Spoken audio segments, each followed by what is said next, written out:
Okay, so today we're flying along and December 26, 2014, and a problem with the avionics today, because we always do. Anytime Eliot's on board, there's always something going wrong. Okay, so go ahead with the PFD failure, and we're going to show you what that looks like and how nicely the airplane flies even without the PFD. You can see it flips over onto the side of the MFD quite nicely. Now the first thing we want to be thinking about is, well, first, how do we quiet that down? There we go. Very good. So we've killed the CAS alert for the anti-ice control. And sorry for the bumps, you're just going to have to excuse that. But the first thing we want to be doing is thinking about aviate, navigate, communicate, right? And are we still aviating in a safe direction, navigating the way we ought to? So you can see the aviate part is still captured on the autopilot. And it looks like it's in roll mode and 3,000 feet. But what we can also see is that that's taking us right towards some topography. And we've probably lost communications at this point, so it'd probably be a good idea to turn around. Let's go ahead and turn the autopilot back on again.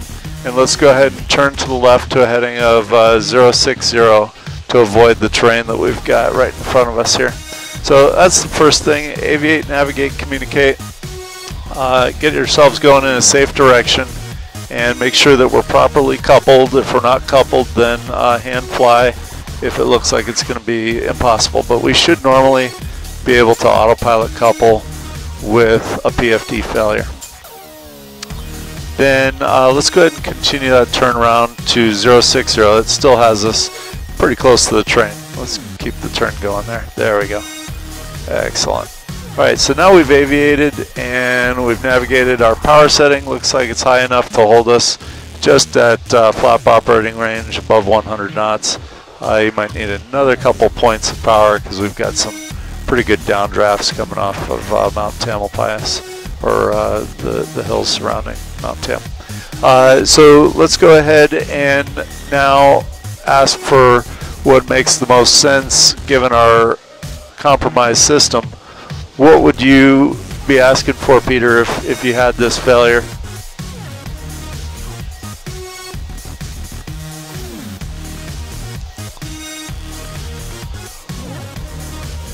Yeah, good point. So that's where the iPad really comes in handy, as you could be looking at some of the weather options through ForeFlight or one of the other apps and check out the flags and figure out what airport seems to be the most suitable. Since we've really kind of lost our ability to properly view the weather and analyze and make good decisions based on the weather conditions on display that used to be on the MFD, now occupied by the PFD. So worst case scenario, if you didn't have enough fuel, you might shoot an approach into IMC. But if you had enough fuel, you'd let air traffic control know how much fuel you have and what you'd be requesting as far as vectors go. So your call might be something like November 105 Papa Golf. We've had a primary flight display failure. You want to give it to them in layman's terms. And we'd like to have vectors to VFR conditions. We've got 2 hours of fuel on board with a range of 200 nautical miles with reserves. So with that, if you've got a 200 nautical mile range, you ought to be able to get to all kinds of great VFR conditions. And if you can't, then you would ask for an approach, probably an ILS, something with a glide slope. You could shoot a GPS approach too, but you want to have a glide path or a glide slope. Now that scale right there is probably not going to give you the best positional awareness. So you want to be zoomed into something a little less than 1,500 nautical miles. Okay, looking at the range, yeah, we've got plenty at this power setting. Yeah, that's good to glance at. And then we'll zoom back in again. So we can get well outside of California, into Mexico, probably into Canada. But we'll see if we can find an approach that's closer to where we are right now. Okay, so what we can also see is it's a little more challenging to deal with the flight plan now that it's switched over to this side. Show me how to load that approach procedure, maybe for the ILS runway 32 at Santa Rosa. So Peter's doing it all through his control pad on the GCU, and that's the only way that you can interface with the multifunction display. Yeah, Sausalito sounds good. And barrel minimums, we probably want to set 100 above minimums, and we'd only want to shoot this approach if we had a really reasonable chance of getting in there with an improving trend, not with a degrading trend to the conditions there. So LS to Santa Rosa should be a little bit lower than that.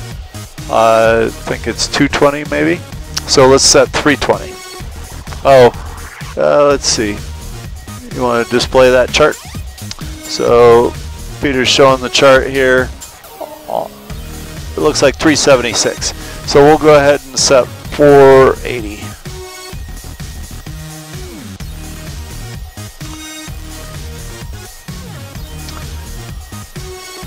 So all this time we've been aviating and navigating, we never communicated. We've been lost comms for quite a while here. Notice comm 1's failed, nav 1's failed. So we never finished our aviate, navigate, communicate. We kind of got tied up with thinking about what approach we wanted, and we never resolved our communications issue. So what you can see right here is we've got X'd out comm 1, which means that if we transmit right now, we're transmitting on 121.5. The Garmin avionics automatically default to that. So comm 2 is all we have that's operational. Let's switch to Oakland Center on comm 2. And yeah, you can no longer use this because that's failed. If that was normally your way of entering a communication frequency, you've got to make sure that you're well versed in how to set it up this way. Okay, so now the communications for tower are set, and then we'd want to listen to the ATIS too, right? But rather than waste the time of going to communications, let's go ahead and we'll just have them read it to us.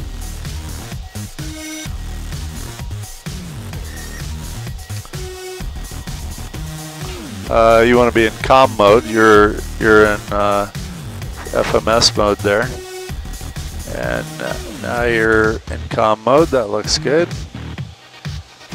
Yeah, video quality on this is pretty amazing. Gotta love the iPhone 6. Okay, so you've got tower there. Let's also put in center on 127.8. Comm.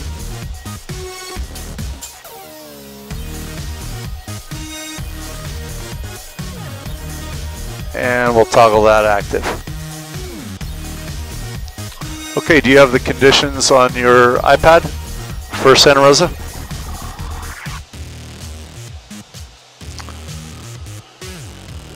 November 105 Papa Golf, turn left heading 270.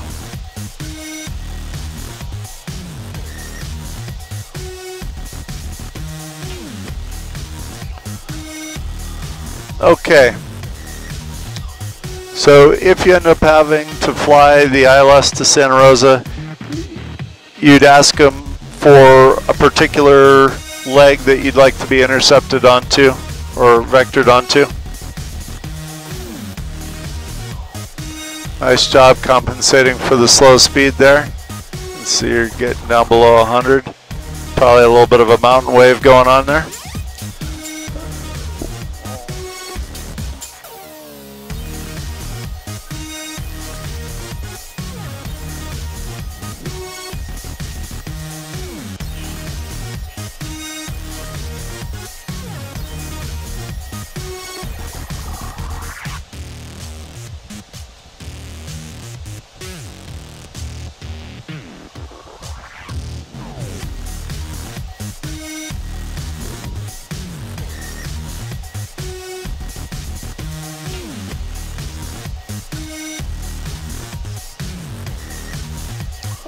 But you'd probably want the leg from, say, Birdie to Lucy.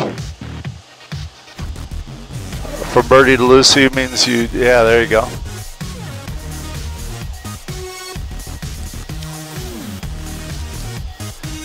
Okay, so but the first thing we want to do really is when we get our first radar vector is what, Peter?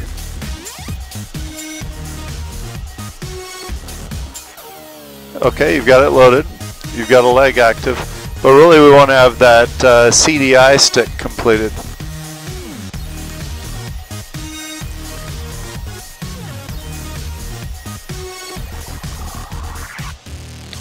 You've already determined that the weather conditions are good enough to get in there. We'll say that it's marginal VFR conditions with 1400 overcast and 4 miles visibility.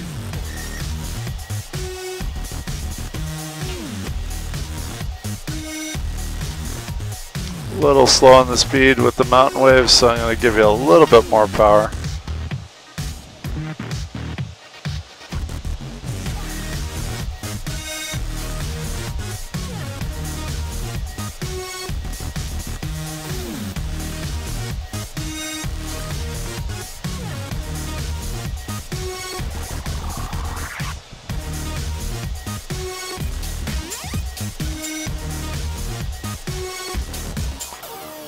Okay, so what's your stick consist of? What's the source of navigation?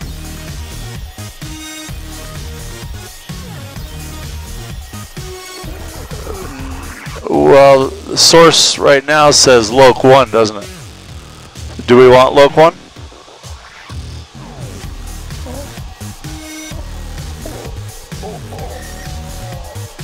We want Loc 2. And where do we change that?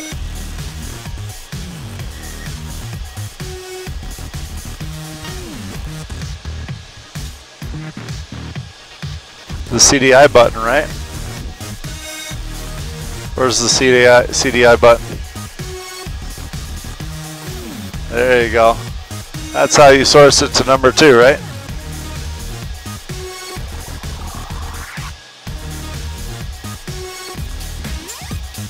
There you go. So now we're sourced. You can see it's gone green there. Sourced, it's tuned, it's identified.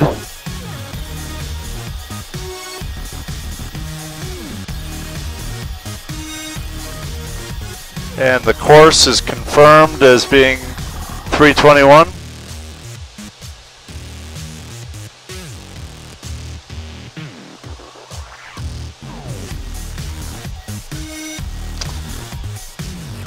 November 105 Papa Golf, turn right heading 300 and intercept the ILS final approach course, a report established. Maintain 3000.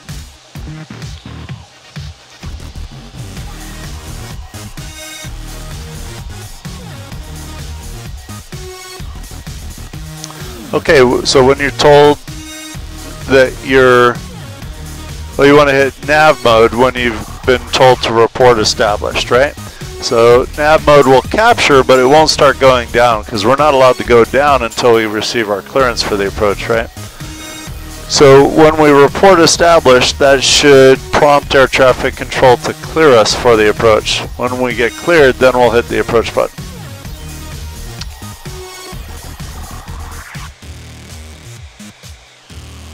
Okay, so you see it's now sourced to Loc 2. It's tuned to 109.3. It's identified as ISTS. The course is approximately 321 as it says on the chart. And we've kicked in the autopilot to Loc mode. So you can see we're in heading mode with Loc armed to capture. Now a couple things that we want to note with the PFD failure are that there are no depictions on the actual Garmin autopilot GFC 700. Nothing shows us as illuminated, so you have to pay attention to the FMA, which of course is indicating that we've got it all set up properly. That is quite nice too. Okay, so it looks like you've got the right leg activated, birdie to Lucy. We're about to capture that leg, and we're reading 16 miles till Lucy right now. Other things to note during this are that if we accidentally bump the autopilot disconnect button, you won't hear any tone. All we see are these indicators that we've had an autopilot failure, and now we're free sailing, and we're losing our altitude and we're losing our heading. So let's come back down and we'll re-engage in heading out mode, and we can see it captured a little high at 3080, so we'll scroll this back down a few feet, back down to 3000 where we're supposed to be. So you got to watch out for autopilot disconnects with this particular scenario.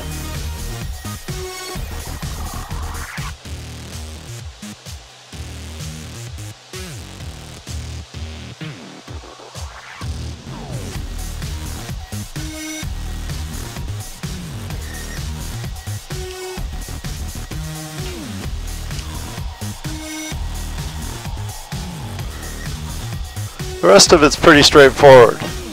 The rest of the approach should be pretty easy. At this point, you'd want to advise ATC that you're established as we start turning inbound. We want to set that heading bug synced for our wind correction. And so go ahead and call me as Oakland Center.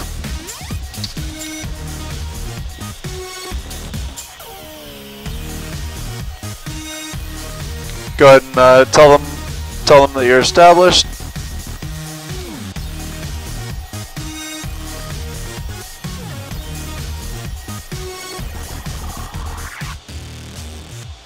Okay, very good.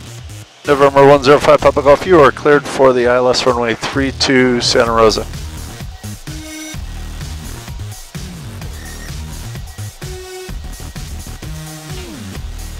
Okay, so when you receive that clearance, what does that trigger you to do? Excellent. All right, now we see that the glide slope is armed to capture, that the glide path is on display, and we're on the center of the localizer and captured. We're on the leg from Birdie to Lucy. We've got 12 miles to go and 7 minutes to do it. You could put in the flaps now, it's up to you, but no later than glide slope capture. We're in a G3 today, so we've got the flaps limited at 119 for the first notch flaps.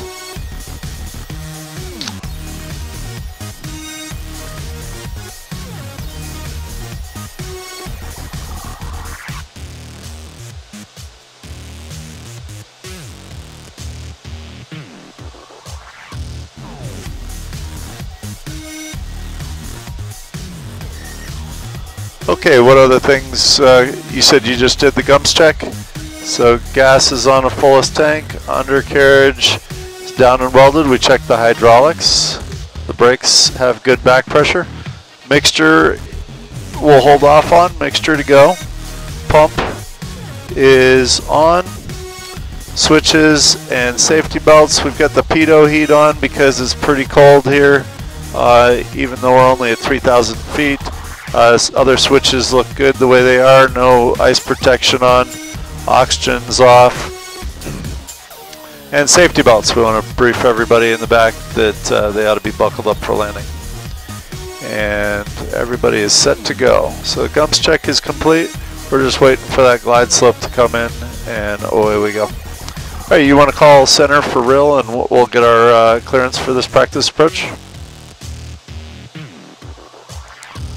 And you just tell them you've got the numbers. We just got the numbers off the iPad because we've only got one comm. Makes it hard to pick that up.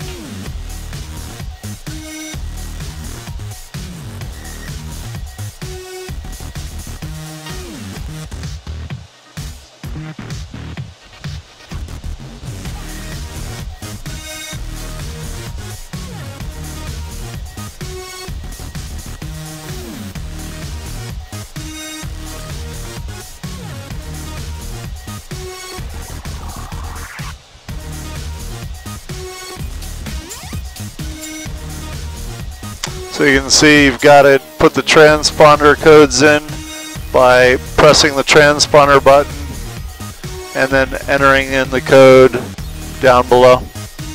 That's the only way to get the transponder properly reading again. It'll default back. It'll default back. You just, yep, there you go.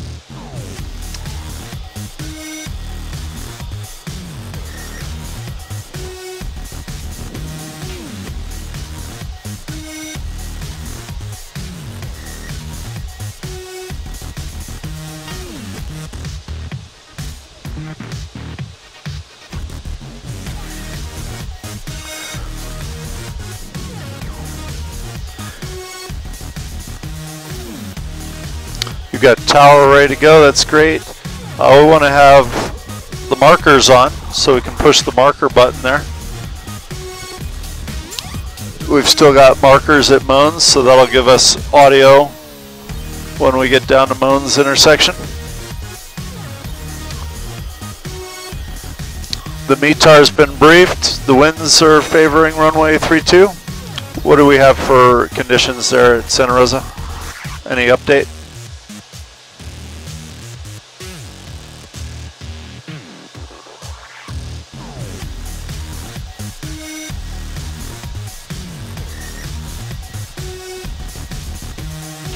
One 007, so that would be a circlable land. As you can see, 1007 is a little bit of a tailwind from the right, so we'd be circling for a left crosswind on 14. Yeah, there's no way to set the barometric pressure, is there? So that's our only baro knob, and we've got a new barometric pressure. So the only thing that we can do is set it down here, and that becomes our primary.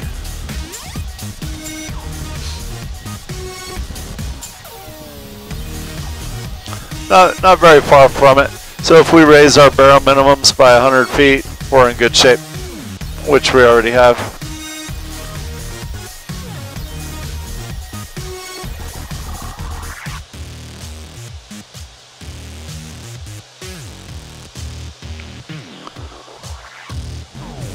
So how about briefing me on how we would circle the land?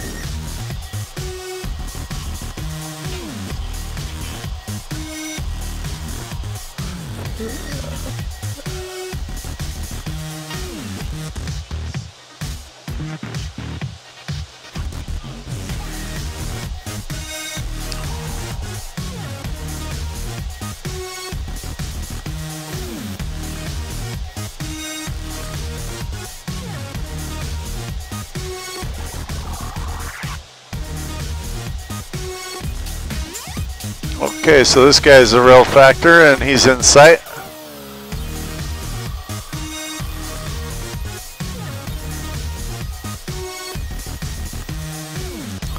Traffic in sight.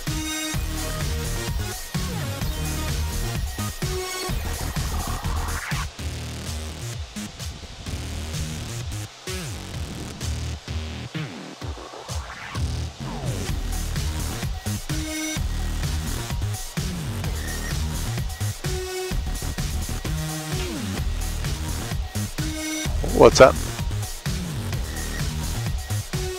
Yep, so we'll switch over to tower.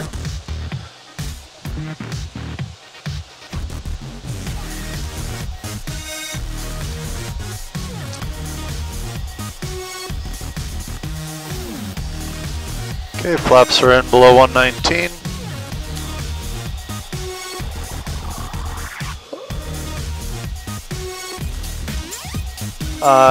Are we ready to go down yet? We might as well stay up here until the glide slope, right? So back up to 45% power.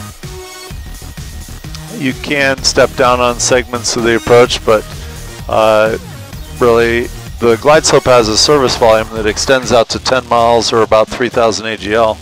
So you might as well stay at this altitude until we capture the glide slope.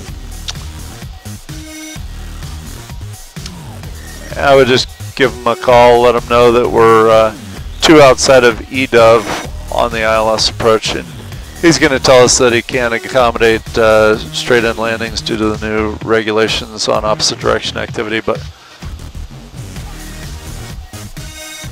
we'll see how it goes.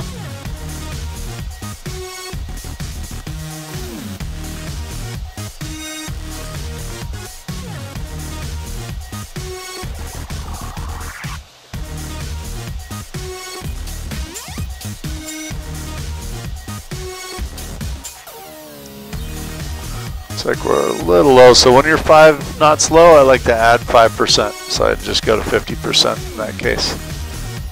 So 1 percentage point for every knot that you're below 100. That looks good. Hey, you can see that's got your airspeed on a recovery trend.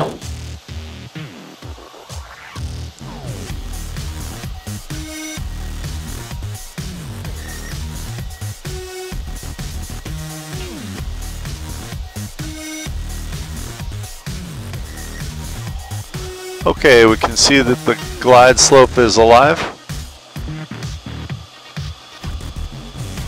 That's from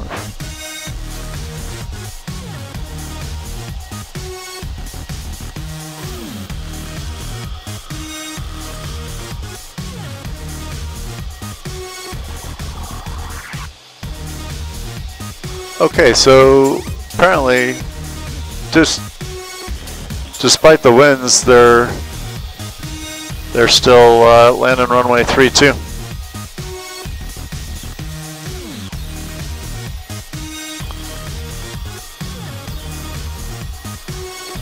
No factor. Insight.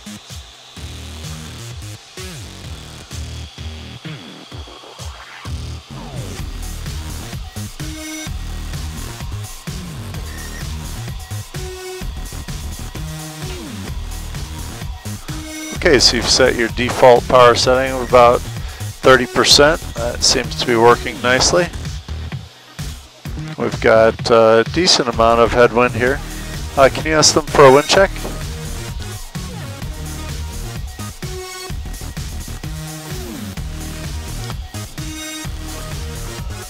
It's good. I thought we were going to have to change our barrel minimums. I thought we were going to have to circle the land, but it's shifted completely. Which makes sense. I mean, the winds aloft are out of the north at 20.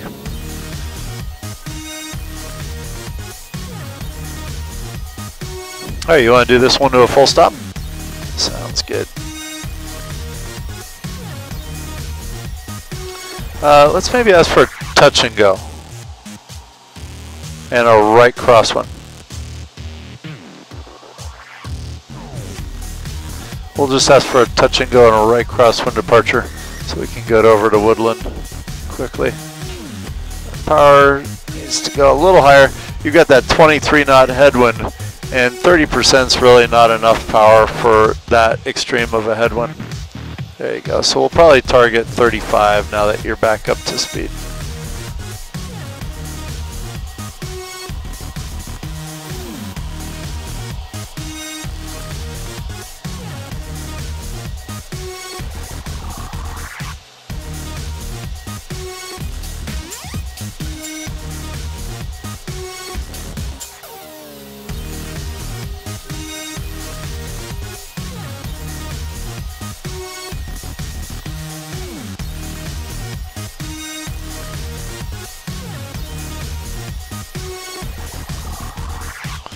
The new software is going to have ground speed on the display, which should be nice. Yeah, right now that's something we're missing right now. We've got the wind, so we can probably figure that we're doing about 95 knots over the ground, but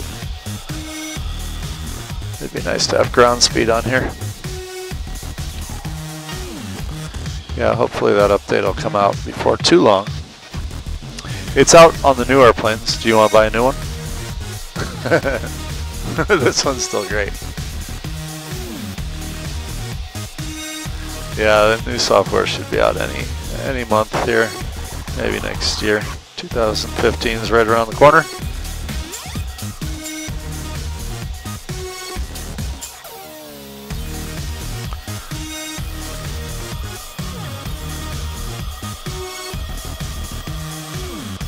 I hope they're not holding Horizon Air for us.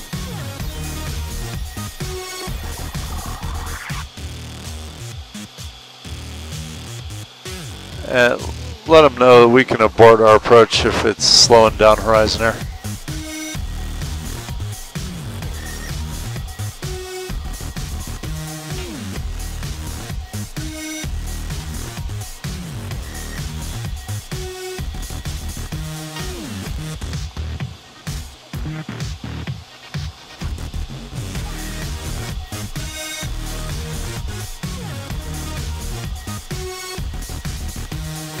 You know, everybody in the airplane saying, are we seriously still sitting here just because of that little airplane out there on final?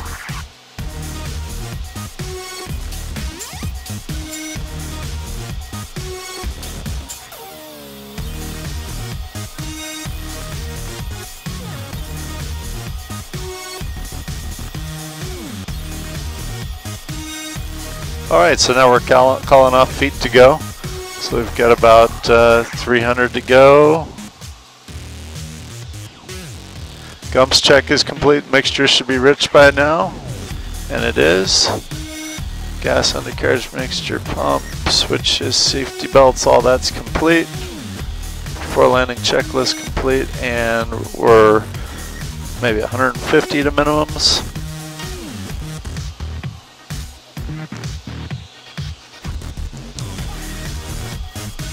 Now you can leave the autopilot on, and we'll do an autopilot coupled missed approach procedure. So we're going to do our cram, go ahead. So climb, clean, comply, which is the nav button here.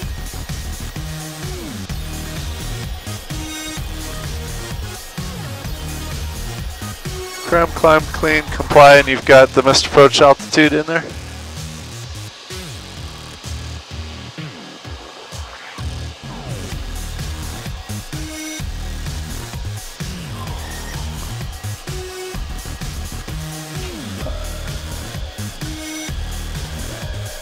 Okay, good. Excellent. So we'll abort the mist and we'll abort the video. Thanks for watching. We'll see you next time.